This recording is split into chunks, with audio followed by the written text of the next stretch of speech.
some stuff done here on the S-10, S-15. A little farther than we was last night. We went ahead and got the oil pan off, got it all cleaned up.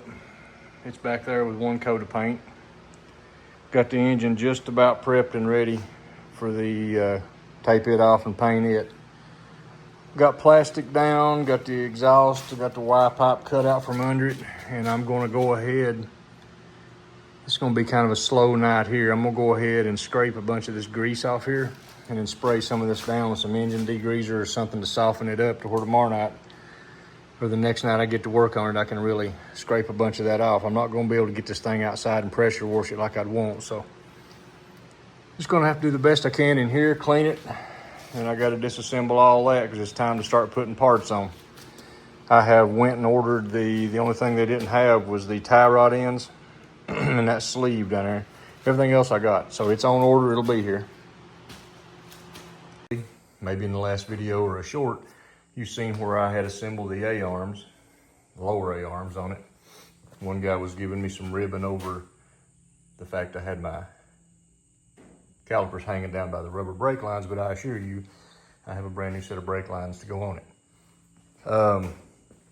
So yesterday I got up here, got a late start, and was gonna install the motor mounts. Well, lo and behold, I forgot they have to go on first because one of the bolts, you have to reach up in right there where that A-arm swings. So I get to back up and punt, start all over this afternoon, drop both A-arms back off, basically back to zero. I was test fitting these with the spacers. So I'm gonna go ahead, re-drop the A-arms out from under it, bolt the motor mounts in, put the A-arms back on, hopefully get some springs into this thing this afternoon. Y'all stick around with me just in a few minutes. I didn't video it, but we finally got the upper A-arm, got the dog bone put in it. These were a challenge. It took us a couple of large sockets and a hammer. They wouldn't any way to get the A-arm in our press to press them in, so we had to revert back to a large socket capped over, resting on this lip right here, and one underneath, and drove it in. Then we went to the other side and rested this lip on an open vise, put a big socket here and drove it down on there. Anyway, we got the upper A-arms on. We still got to put this motor mount on when we get to that side, but I'm gonna go ahead maybe and try to assemble this side right here. I'm gonna have to get me a jack placed underneath that. Once I get it pried down, the spring in place, then jack it up. So let's see what we can get done there.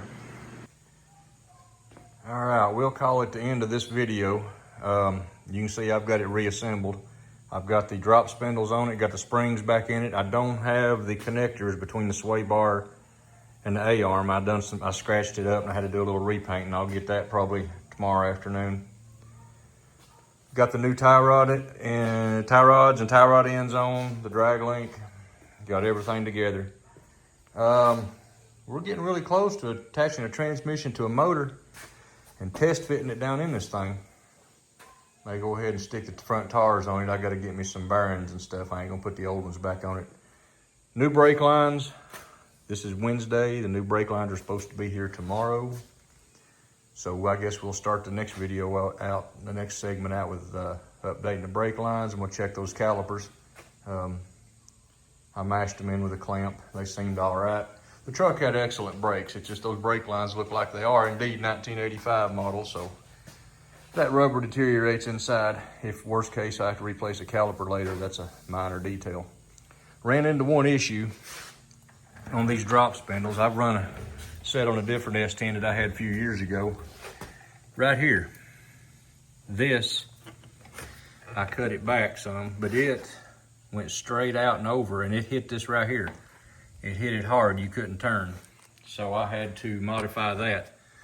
Of course, right now I've got all my link and the steering tied together, so I can't turn it, but it's got full clearance both ways right now. It's the only thing I run into as far as that goes. It's a problem. I've got to get my old backing plates off, got to get those rotors. I am going to use those. I'm going to have them turned put new bearings and seals in that. Everything will be good. And like I said, the brakes were excellent on the truck. I just scared of those 1985 looking model brake lines. Then I'm gonna clean the firewall and everything up. And like I said, these wires, I'm gonna have to dig into what I do and don't need, because that motor don't need all of that mess to run. So gonna clean all that up. Gonna keep air conditioner on the truck. It's got it. Got the internal stuff. So I'm gonna put air conditioning back on it. A lot of the other junk that it don't need, it ain't gonna get though. It don't need ever sensor, ever. Anybody that's got one knows what all that mess is. It ain't getting all that back. Anyway, appreciate you watching. Like, share, subscribe.